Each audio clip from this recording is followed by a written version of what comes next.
In the next stop, throw a rollie with a iced out, pressed out. I see when the time's out, get my burst out, fucking time's out. Oh yeah, now you voting me. Got no kids, got me daddy of the day. I be rich and no money, that's the thing. Got no queen, but I'm treated like a king. And welcome everybody to Entrepreneurs in Cars, and today is a very special day because we have my longtime friend, Mr. Damon Fryer. Good to be on the show, you guys. Thanks for having me. From Daily Driven Exotics, for those who don't know. And this is going to be really cool because we've been wanting to plan this, we've been wanting to line this up for a long time. You want to get in the left lane? Okay. And he knows this area better than we are because we are in sunny Newport Beach. Newport Beach, California. Yeah. And the land of sun and blue sky and palm trees. Before we get into it, I would like to thank Newport Beach McLaren for this. Yes. They hooked us up with a car. A beautiful car at that. But this thing is a 2020 720S Spider. Correct. In Luda Blue? Luda Blue. Luda Blue. So, Damon. Yes. Let's talk about DDE and kind of how that came together, because it's interesting, man. Like, even people that know that I'm your buddy, they're like, oh dude, like that guy's overnight success. But really, it's like a 6-year overnight success. And honestly, man, like, you grinded hard. Like, we used to work together back in the day doing email marketing. Yep. And this was always in the back of your mind. You're like, I need a channel. You were heavily influenced by Ken Block in the beginning. Absolutely. You're like, man, like this guy, like I want to do that. I want to do that in supercars. Yeah, I want to do that in supercars. And that's like where the original like Jim Kahana Lambo video started, right? Yep. And that was cool, man. That was a really cool video. So why don't you kind of tell everybody how you got this idea, how you got started, and then we can kind of go into the grind it takes for you to do this, man. So going back actually 7 years now, ironically, what happened was I always wanted a supercar. Once I kind of started to discover them in my early 20s, there were a few that were driving around on Vancouver Island where I grew up, and I was lucky enough to have people share that car with me, the experience.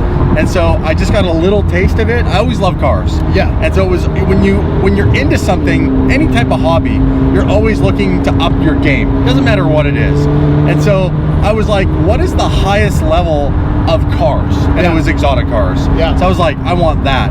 Then it was, well, how am I going to do that? I don't have exotic car money. I don't come from a wealthy family. And so I had to really, really think hard as to how was I going to incorporate supercars into my life? Yeah. And what I wanted was, I was very entrepreneurial. I wanted to build a business somehow around cars. And so what happened was I saw a Ken Block video where it was his first Jim Kahana video where he was just goofing off in his Subaru. Yeah. And he was doing like reverse entry, all-wheel drive drifting around a pylon. Yeah. And I was like, what if I was like a YouTuber, like what Ken's doing? Because I also wanted to own the cars.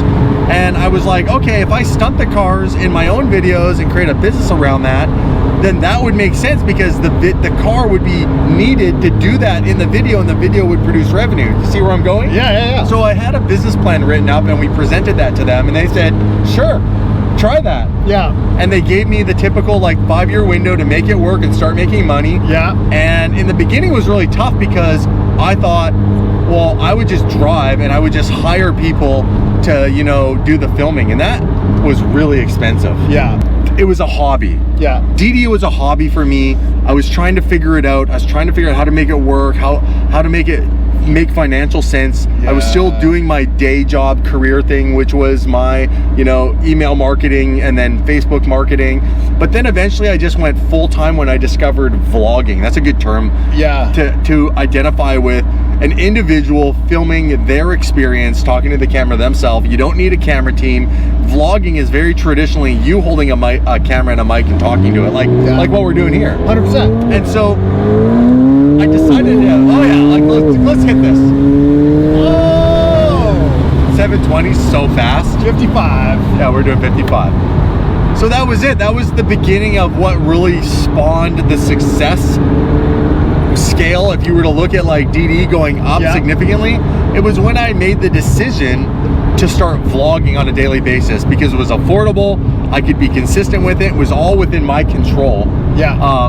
And that's when DD kind of really took off for me, because after that, it was just about figuring out what the audience wanted to see. And ironically, doing crazy dumb stuff in supercars, nobody was really doing 7 years ago. Yeah. So that took off quite quickly. How long did it get you, like when you, so I know, and I'm sure there's a lot of people that want to be YouTubers that are watching this also. Yes.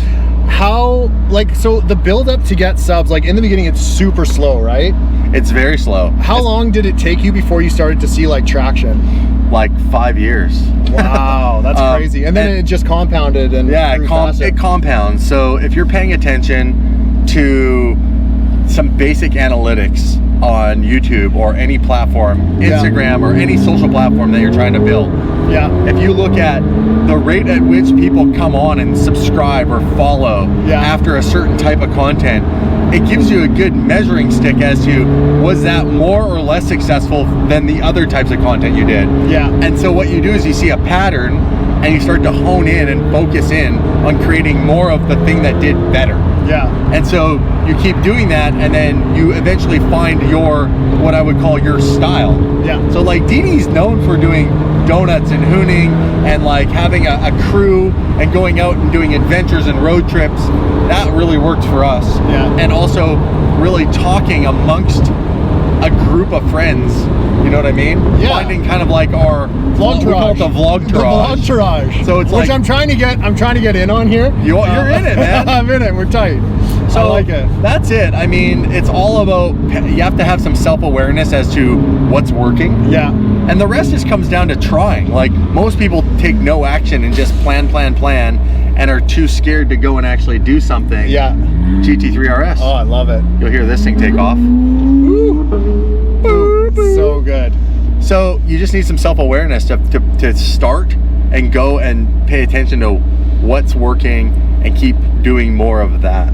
You know what I mean? And consistency is key. I want to touch on that. So like everyone knows, well, I mean, the majority of people know Damon Fryer as DDE, the successful vlogger and stuff like that. But I just want to touch on something for guys that don't truly know Damon. What makes Damon successful is not his vlog. It's his persistence to get anything done. Like he was successful in internet marketing.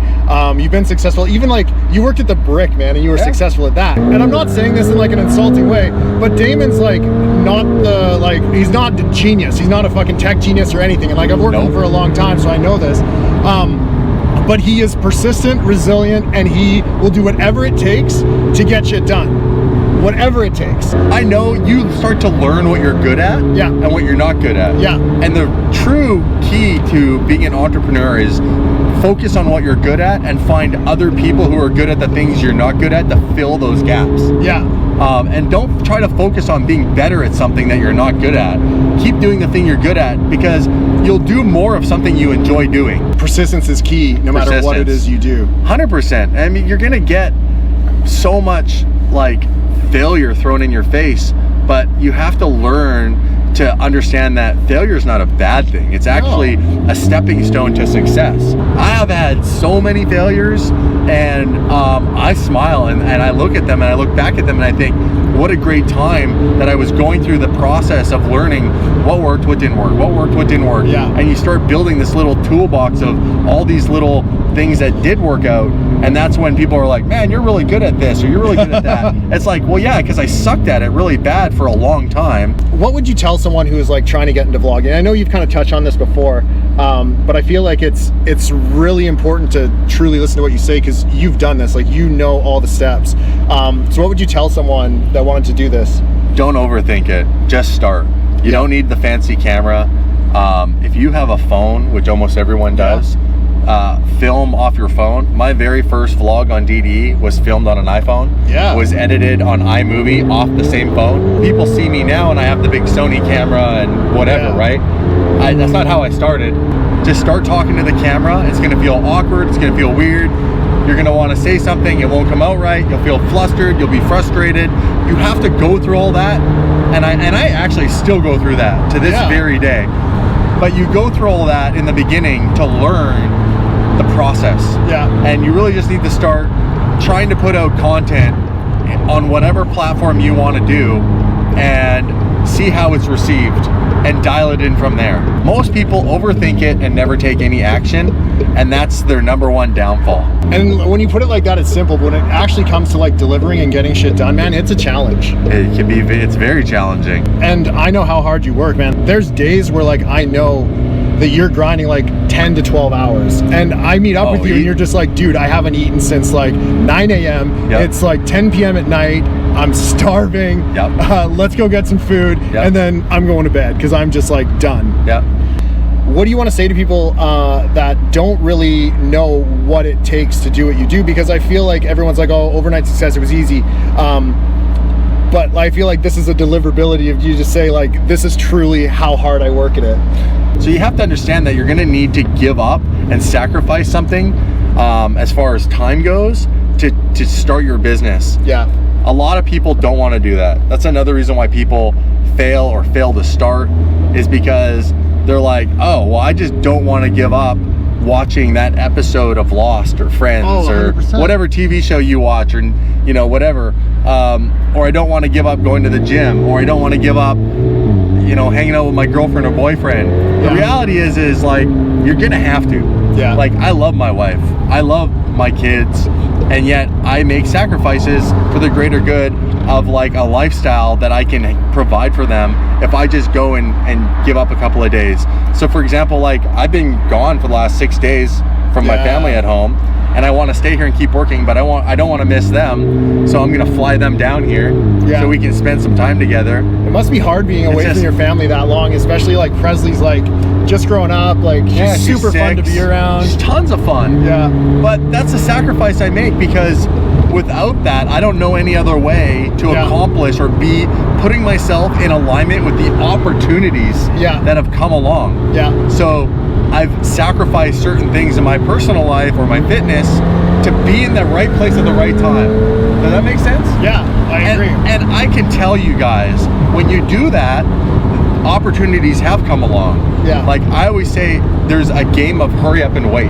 Yes. So there's a lot of time when it might not seem productive, but it all comes in due time. Like, I've been just randomly in places because I put myself there, and I've met people that have given me massive opportunities that I've been able to take, that have taken myself from where I was to the next level, and then to the next level. And so that's my pattern now, is like, I have the ability to give up time in my life doing things I would rather be doing to maybe go, you know, and you have to find balance. Let's just say that. It's like having a cheat day, like The Rock, you know, on Sundays. Dwayne Johnson, if you haven't seen his Instagram, sushi the guy, and pancakes. He eats a stupid amount of like crazy food. Yeah. And that's his cheat day to kind of balance things out. Yeah. So he stays sane.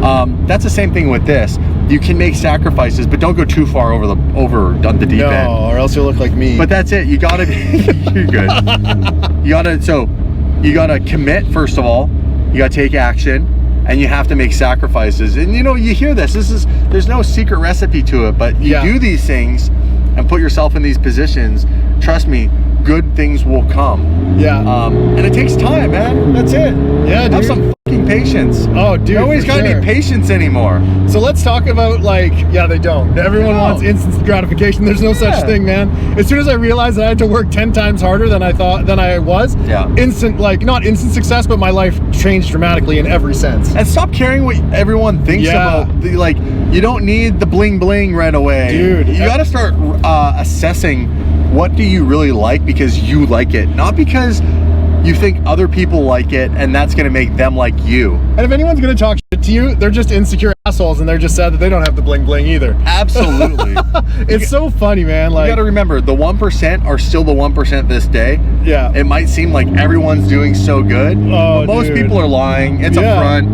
And the real rich dudes are just rocking hoodies, wearing Chuck Taylors, and they don't give a shit. Well, yeah, you come to a place where you realize, especially once you start to have some money, and you start buying things, like maybe you'll go buy the Gucci, or maybe you'll go buy the Rolex, or maybe you'll go buy, name whatever it is, maybe a car even, like a 720S, and you'll be like, this isn't fulfilling the need that I really wanted. And then you'll move on, and you'll start to learn as you go through those experiences in life what really fulfills you. Because isn't it, at the end of the day, don't we all just want to be happy? 100%. Like, we really just want to be happy. Yeah. And so I learned a while ago that cars, out of all the material things on this planet, cars were something that truly brought joy into my life. Dude, honestly, it's like, it's an escape. Like, it's a freedom to go for a drive and just Yes. like have your music cranked, get connected with your thoughts, figure some stuff out. And like, that's how I've solved some of the best things. It's just like escaping from the computer and just going for a drive. And so that's what I started to invest my time into and my money into, was cars and enjoying that part of my life and my family. And now I'm doing more things with fitness because I'm like identifying that like I'm missing that part of my soul where I'm like, I like to go and work out at the gym, so I'm bringing that back into my life. And yet, you know, and I do like a nice watch. It's always been a goal. I am half Swiss. Rolexes are made in Switzerland. My mom has lived back in Switzerland for the last 13 years. Great investment too. They don't really go down in value. No, it's true. And so, you know, my mom used to send me from Switzerland like the big Rolex catalogs. Oh, nice. And I've been to the factories, and I was always amazed at the craftsmanship and the time commitment to build one of these. So I bought one. Will I own multiple? No. Nah. This is like the one and done for me. I'll own multiple cars because I get yet even more enjoyment out of those. And it's your business too. Like, I mean, like, that's and we were talking about supercars and stuff, and like, I want one clearly, but financially it makes so much sense for you to have one. Well, I found a way to monetize it. No, it's genius. You know, I can go and put a small down payment, and I can lease. I lease because it's a business. It makes business sense. So if you don't know why I lease cars, I'll tell you real quick. I can put a small down payment, right? And then I can make monthly payments. Now, when I make monthly payments in Canada, I don't know how it is down in the United States, but I can only write off the taxes on the payment. I actually can't write off the taxes on the down payment. Oh, interesting. So I'm going to pay tax on the money I put down, so I want to put down the least amount of money possible. And then I want the rest of the money to be paid out in payments. Oh, yes. Sounds so good, right? Yeah, that makes so much sense, man. So I'm only paying tax on a small down payment, and then the rest of the car for the 3 or 4 year, you know, lease agreement or whatever I decide to do, everything's a write-off. So I pay no taxes. I pay no taxes on any of the maintenance fees. And I use that car to produce content that makes literally probably 10 times what that car payment's worth. How much does a really good video make for you? I would say, you know, like on average, it's like probably in the $2,000 to $3,000 a video mark. That's amazing. USD. But it can be all over the map, because ad revenue is based on who watches the video, how long they watch it for, and how many videos they get. So you don't worry about that. What you worry about is making content, as much content as possible, in the most smart way to monetize it. You want to build a brand that people are going to watch you for whatever you can consistently put out. You don't want the banger viral video, and I'll tell you why. If someone subscribes to you because they saw a viral video, the odds of you being able to replicate that are near impossible. And it's harder to retain the customer. Or the viewer, because all of a sudden they're like, oh, I signed up for this video I saw with the cop video. It's like, well, I can't make a cop, you know, say the wrong thing and be this crazy person. Like, that's one in a while. So if someone signed up to my channel to see that content, and then they see, like, you know, that was one video out of 365, and 364 are me driving around my buddies, and they're like, well, I didn't want to watch this, then they're gone. So deliver value. So either be funny and provide an escape and be entertainment, which is what we are. Or you can do the flip side and provide education, which is kind of what we are. And teach somebody something, which is what you guys do.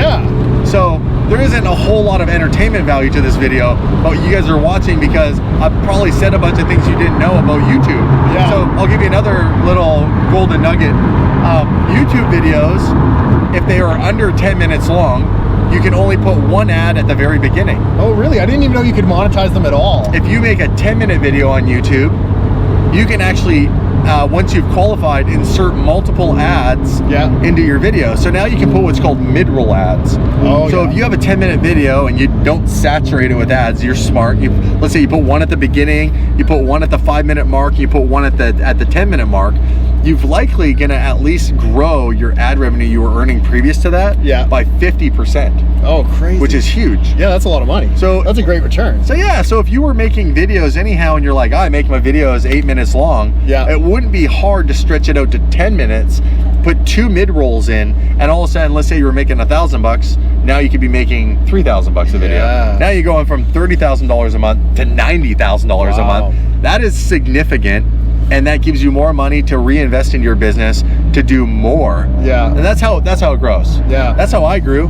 Yeah. I went from making like a few $100s a video to making $1,000 a video to making $1,500, and I just kept figuring out longer videos, good content, retention and views, making people watch as much of the video as possible, and then put multiple mid-rolls in, and you make more money. That's amazing. So in terms of like the life of YouTube, do you think it's going to be a long-term thing that keeps growing and growing, or what's kind of your take on it? It's huge. I mean, it's like one of the largest platforms that people consume content on the planet. Yeah.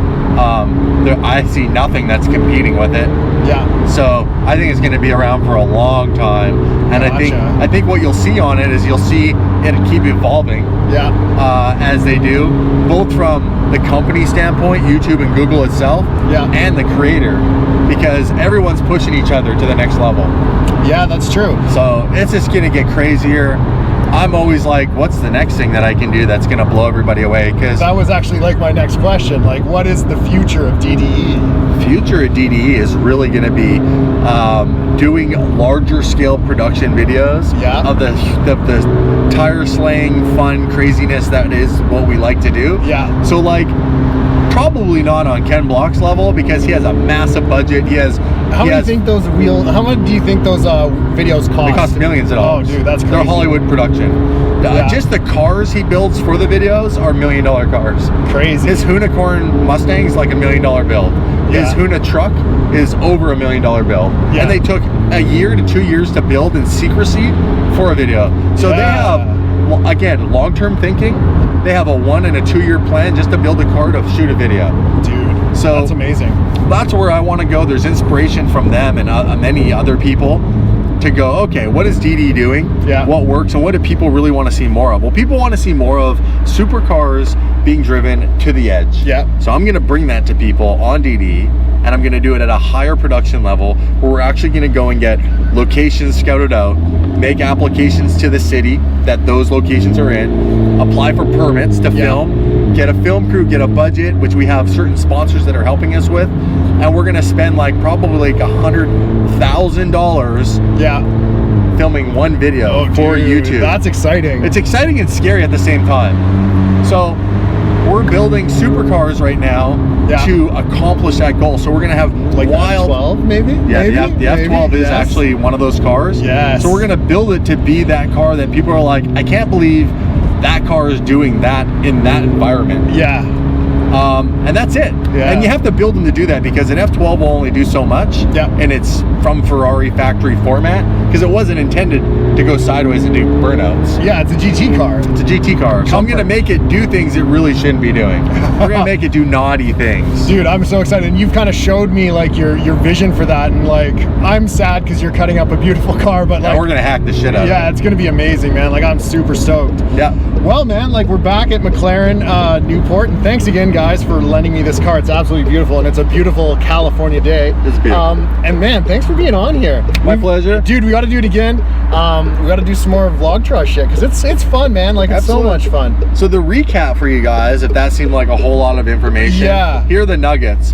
Just start your channel or whatever you're doing. Just start. Take your cell phone, start filming yourself or taking your photos, and pay attention to the niche that you want to be in. So let's say, you know, you want to be in cooking.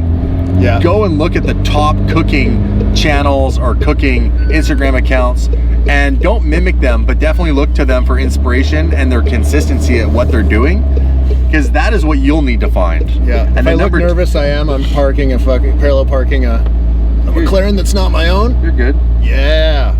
Nailed it. Got it. Sort of. So consistency just start consistency in the content that you're trying to produce. Be self-aware as to what you're good at and what you're not good at. Focus on your strengths. Find other people to help you in the beginning, and you're like, well, maybe you're like, well, I don't have the money to hire someone. You don't have to hire people. You can make tradesies. I couldn't afford to hire certain people in the beginning. Yeah. And I said, hey, and I took my time and I made good decisions, some bad, but you say, hey, you know, I will trade you this when this. So if you come help me build the company up to this and get it all in writing, then I'll give you X. Yeah. And you'll find people who are thirsty for something different in their life and will invest into you and your vision and your company. And when you guys execute together and hit that milestone and you make X amount of dollars, then the agreement is you pay them X amount of dollars or whatever you previously agreed to. You can do stuff like that too. Yeah. And then just have some freaking patience, you guys. Set goals and go out there and have fun when you're doing it. Because if you're not happy doing what you're doing, there's no point in doing it. Yeah. If you think just making more money is going to make you happy, it's not. No, it's really not. I can admit that, you know, I've had plenty of money and been absolutely miserable because inside I'm not fulfilling my true desires of what I feel my purpose is on this planet. Yeah. And that's either, you know, spending enough time with my family, being a good father, being a good husband, being a good friend, taking care of myself. You have to take care of yourself. Yeah. Then the other stuff comes. Oh, for sure. Nothing matters if you don't have your health, by the way. Yeah, for sure. All right, I feel like we could talk forever because we could. We always. I could come back, dude. Even last night, man, we were chatting at the bar, just having a blast. So like, yeah. Can we make one note that hit it. Like, check these doors out. The doors.